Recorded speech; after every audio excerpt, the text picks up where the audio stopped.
Well, I think the world is watching Japan very closely right now, and they're very anxious to see if they can succeed in exiting from almost 2 decades of deflation and low growth. I think the bottom line for the rest of the world is if Abenomics is implemented successfully and a growth strategy and a strategy for fiscal adjustment are carried out together with the monetary policy that's already been announced, then we'll see a much faster growing Japan and a much more dynamic Japan. And that will certainly be good for the rest of the world.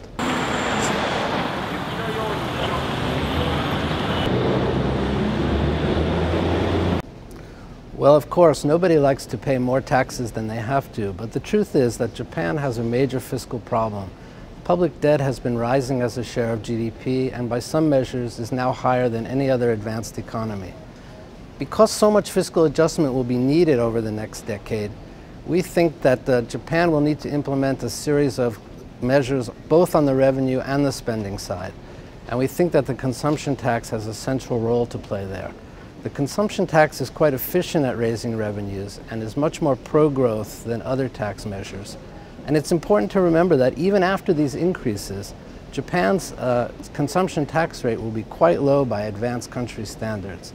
There are some distributional issues, but we think those can be addressed with cash transfers to poor households. So we think that the consumption tax needs to be a central element of the fiscal adjustment plan of the government, and we urge them to go ahead with the hike as originally intended.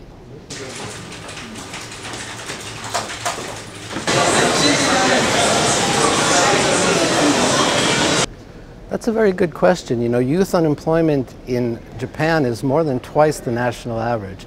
I think the one thing that Japan's government can do to ensure youth employment prospects improve is to ensure that the economy is growing rapidly and on a sustained basis.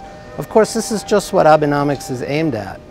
And we're already seeing some evidence that employers are starting to respond to improved economic prospects. For example, the number of vacancies compared to the number of job applicants has been rising over the last few months.